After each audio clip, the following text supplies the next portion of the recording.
Salutations, respected viewers. I am George from Ireland, and this is a video about the European Union election results in the United Kingdom. And the European Union more generally. So the mainstream parties, the Social Democrats and the European People's Party in most EU countries have done badly. Remember, the Social Democrats, they're an alliance of every centre-left party in various EU countries, and they're a very Europhile party. There's the European People's Party, which is again, an alliance of centre-right parties throughout the European Union, and they're probably the most ardently Europhile bloc of all. So there are various international blocs within the EU, as well as the individual parties in each of the 28 member states. Remember, the United Kingdom is, for the moment at least, one of those member states, because Brexit wasn't achieved by the 29th of March deadline, or indeed by that 12th of April deadline.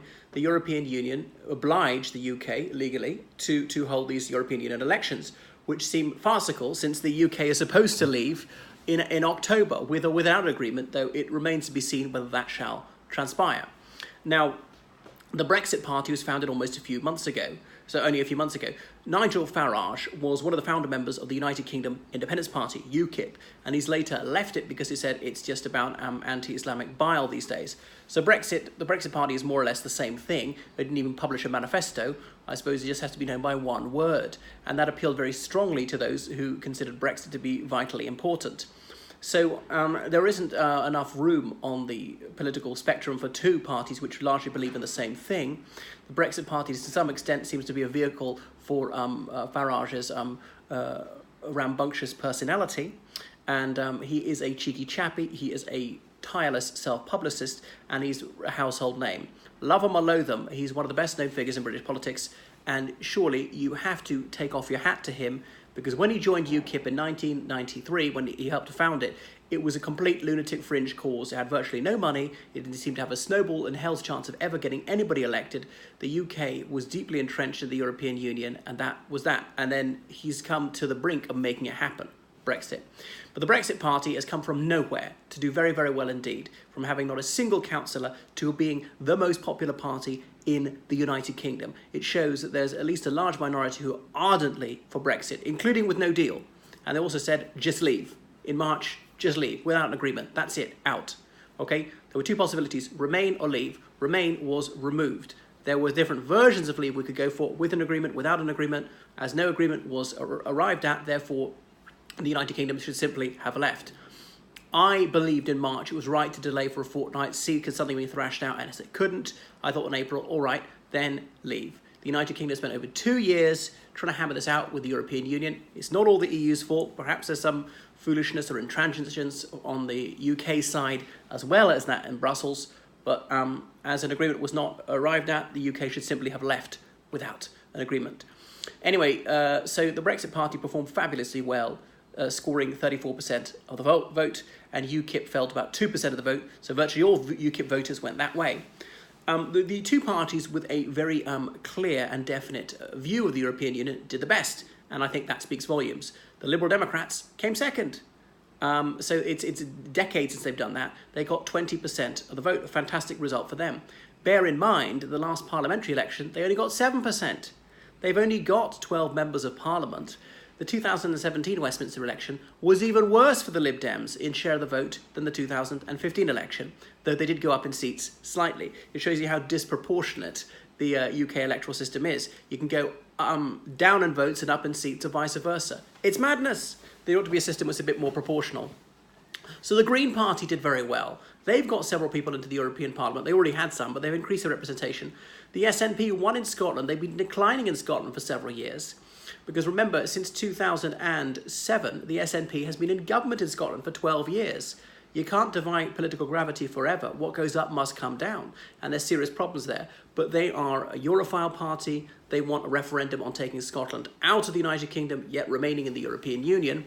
They don't want a referendum on Scotland remaining in the EU. That's to be the default setting for them, because fair enough, 62% of people in North Britain voted for Remain.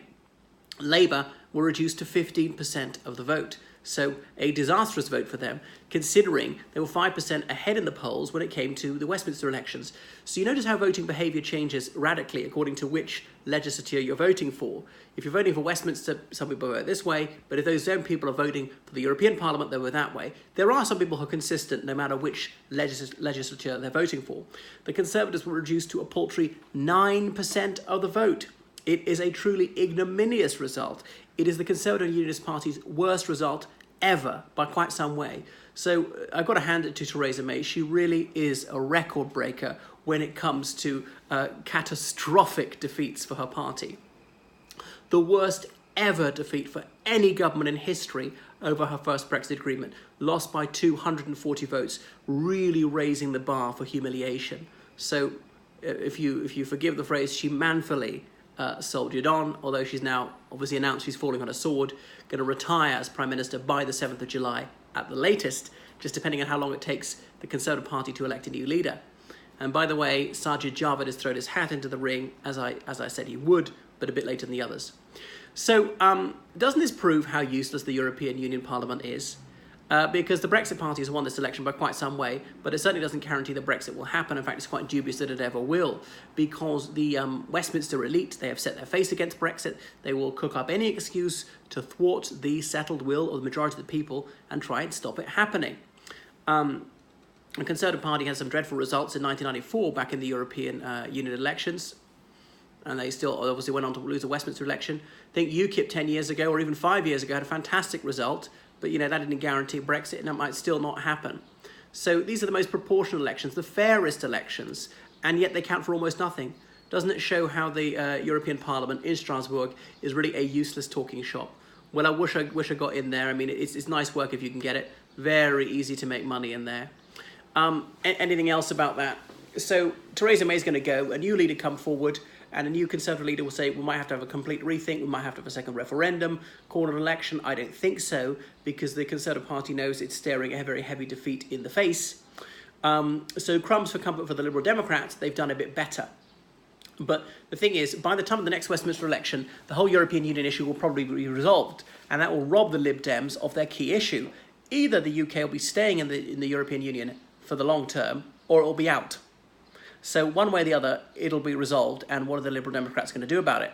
And once you're out of the European Union, getting back in might prove to be a huge headache. And the EU might say, well, you had your chance, you screwed us over, you insulted us, you caused us an absolute bloody nightmare.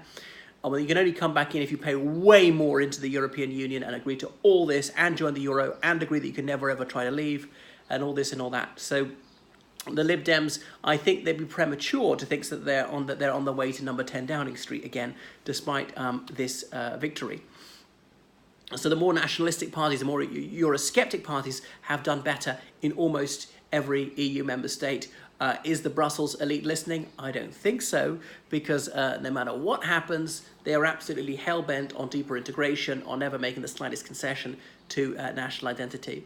So, well, it's quite dispiriting, really, that this charade of democracy in the European Union, when results are only held to be valid if it goes the way that the Europhiles want.